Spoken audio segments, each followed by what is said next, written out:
बिल्कुल नीतीश शांगी जी, आपकी पार्टी से ही जुड़ा मेरा सबसे पहला सवाल होगा। जनसुराज को इस बार के बिहार विधानसभा चुनाव में आप कहां देख रहे हैं? क्योंकि आपके जो प्रमुख हैं वो लगातार ये बात कह रहे हैं कि अगर कोई विकल्प है और एकमात्र विकल्प है तो जनसुराज है। ये आपके अध्यक्ष के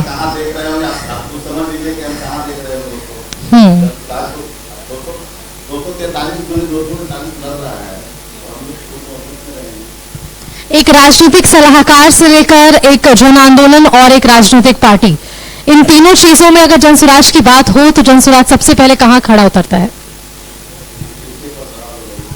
जनसुराज को आप इन तीनों पहलुओं पर अगर नापे, अगर जन आंदोलन की हम बात कर ले या फिर हम एक राजनीतिक सलाहकार की बात कर ले या जनता से जुड़े हुए मुद्दों पर आगे काम करने के लिए राजनीतिक पार्टी के बतौर देखें आपको, तो इन तीनों में से आप अपने आप को कहां देखते हैं?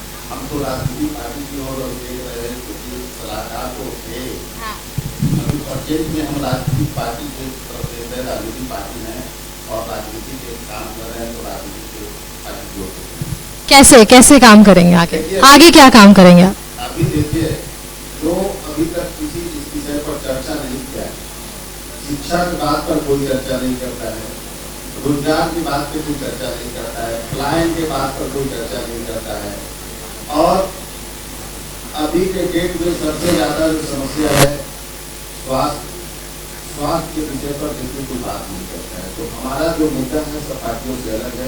हम शिक्षा की बात कर रहे हैं। अगर शिक्षा बदलेगा, हम कहते हैं, मेरा कहना है कि अगर घर में एक व्यक्ति अगर सही से शिक्षित हो जाता है तो पूरे घर का परिवेश बदल सकता है और पूरा परिवार का समस्या खत्म हो सकता है।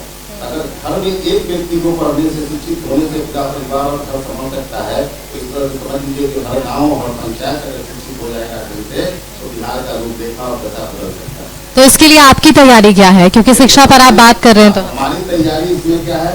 अभी तक जो सरकार है सरकारी स्कूल में बच्चे को पढ़ा रहे हैं, सरकारी स्कूल में जाने के बाद क्या कर रहे हैं? मध्यांतर भोजन खा रहे हैं। सरकारी स्कूल की व्यवस्था को आप देख रहे हो, किसी को छुपा हुआ नहीं है। मध्यांतर भोजन खाने के लिए जाते हैं और उसका खर्चा क्या है? प्रतिमाह 800 से 1000 रुपया खर्चा हो रहा है प्रति बच्चा सरकार का। तो सरकार का 865 रुपया देकर करके प्रति बच्चा खर्चा कर करके बताइए कि उस मध्यांतर भोजन खा करके जब शिक्षा ही नहीं उसको मिलना है तो इसका शिक्षा का कुछ महत्व नहीं होता। तो इसलिए बार बार कह रहे हैं कि हम जो करेंगे, हमारा पार्टी जब हमारा सरकार होगा तो हम शिक्षा को क्या करेंगे? वैसे सरकारी में जो बच्चे पढ़ रहे हैं तो तुरंत का तुरंत व्यवस्था बदला नहीं जा सकता है।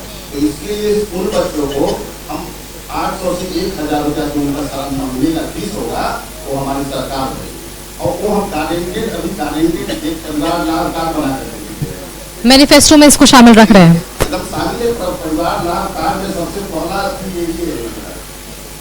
अगर इस तरह से उसके बाद की योजना जब आपके दिमाग में कहीं आ रहा होगा तो सरकारी स्कूल का क्या होगा? शायद इसका सवाल आपके दिमाग में आ रहा होगा। हम क्या करेंगे? हमारी योजना है हर पंचायत में, हर प्रखंड में हम नवोदय और नेतरहाट के तर्ज पर स्कूल को निर्माण करेंगे और बनाएंगे, ताकि वहां से जो बच्चे निकले वो गरीब का बच्चा हो या अमीर का बच्चा हो, दोनों का शिक्षा एक समान होगा। हमारा बिहार जरूर करेंगे। 243 सीटों पर उम्मीदवार उतारने की आपकी तैयारी है। उन यात्रा के दौरान जब आप निकले, क्षेत्रों का भ्रमण किया, लोगों के बीच गए, वहां जनसंवाद स्थापित किया, क्या लगता है वहां से संगठन को मजबूती मिल पाई? बहुत मजबूती मिल पाई। अभी आप देख लीजिए कि अभी पद यात्रा 2 साल चला है, 1 साल अभी हम राजनीतिक पार्टी के रूप में तैयारी कर रहे हैं।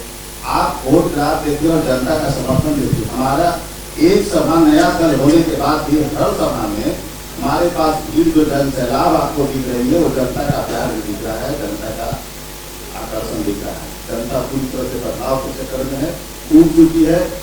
देखिए, वोट किसी को दीजिए, सरकार में हम ही रहेंगे। चाहे आप देखिए ठगे किस तरह से जनता को जा रहा है।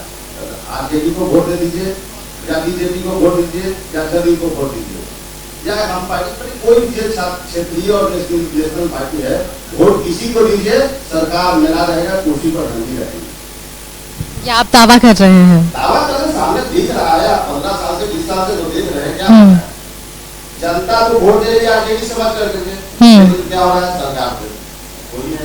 अच्छा, बीजेपी को समझ करके हाँ। सरकार वही है, जातीय बेवकूफ बन रही है। जातीय समीकरण पर आपकी राय क्या है? आखिरी सवाल, क्या जातीय समीकरण की जो बातें तोड़ने की जनसुराज की तरफ से कही जाती है हमेशा से, क्या उस पर कारगर साबित हो पाई ये पार्टी? हर समय यही तो राजनीति बिहार में किया गया है, जात और बात। इसे जातीय समीकरण क्या, जाति हम कह रहे विकास के नाम पर हमने वोट मांग रहे हैं, हम कह रहे जात के नाम पर सब भी दिया आपने, जात के नाम पर वोट दिया, नली गली के नाम पर वोट दिया, लेकिन इस बार शिक्षा और पलायन और रोजगार के नाम पर वोट दीजिए। एक बार इस पर हाथ रख करके हम सारी जनता से पूछना चाहते हैं कि क्या अभी अपने बच्चों की शिक्षा के नाम पर कभी वोट दिया है क्या पूरे लाइफ में? अगर पूरे लाइफ में वोट नहीं दिया तो इस बार बदलाव जो जनता है और अपने शिक्षा के लिए, अपने बेटे के पलायन के लिए, जो बेटा जिसके माँ बाप बिहार में घर में रह रहे हैं उनको देखने वाले लोग नहीं रहते हैं और उनका बेटा 10 से 15 हजार की नौकरी के लिए प्रदेश में उनको काम करने जाना पड़ रहा है। एक आखिरी सवाल, बिहार विधानसभा चुनाव 2025 के लिए जनसुराज की तरफ से क्या कुछ संदेश आज इस मंच से हमारे दर्शकों को देना चाहेंगे? देखिए, हम तो संदेश यही देना चाह रहे हैं, जो मेरा मैनिफेस्टो है, 5 चीज है। पहला है शिक्षा, सबसे पहले जोर है शिक्षा पर। अगर शिक्षा बदलेगा तो बिहार बदलेगा, शिक्षा की व्यवस्था बदलेगी तो बिहार बदलेगा। यहाँ पर कहने का कि आप कौशल विकास की तरह सबको हम रोजगार की बात करें तो कौशल विकास की तरफ प्रशिक्षित करेंगे, गाँव में प्रशिक्षण केंद्र खोलेंगे और प्रशिक्षित कर करके लोगों को, महिलाओं से लेकर के युवाओं तक को हम रोजगार की बात करेंगे और उनके पलायन को रोकेंगे। दूसरा चीज और तीसरी चीज है महिलाओं के लिए, महिला को जो अभी तक देखिए बाहर में, यहाँ बिहार से बाहर चले जाइए तो देखिए घर में 8 आदमी या 5 आदमी का मेंबर होता है तो वहाँ के 5 के 5 लोग काम करते हैं। बिहार में देखिए कि अगर 5 घर में मेंबर है तो 1 आदमी काम करता है और 5 आदमी उस पर डिपेंड होता है। तो इससे क्या बिहार का गरीबी कभी दूर होगा क्या, या बेरोजगारी दूर नहीं होगा?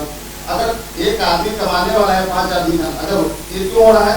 या तो रोजगार नहीं है या तो यहाँ पर पैसे की व्यवस्था नहीं है। उसके लिए हम क्या कर रहे हैं, महिलाओं को 5 लाख रुपए तक का ऋण हम 4% इंटरेस्ट पर देंगे सालाना। जिससे क्या होगा, महिला के पास पैसा आएगा और घर घर रोजगार होगा।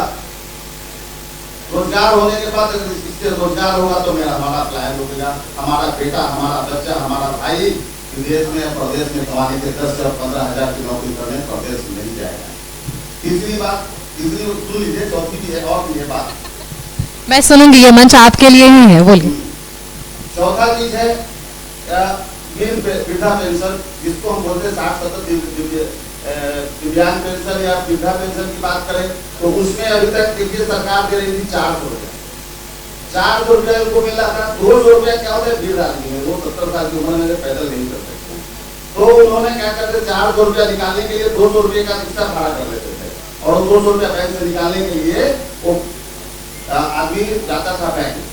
और बताइए कि 200 रुपया खर्चा आने जाने का हो गया, 200 रुपये के लिए वो वृद्धा पेंशन बताता था उनको कहता है कि लोग सरकार क्या करती है, हम पेंशन दे रहे हैं।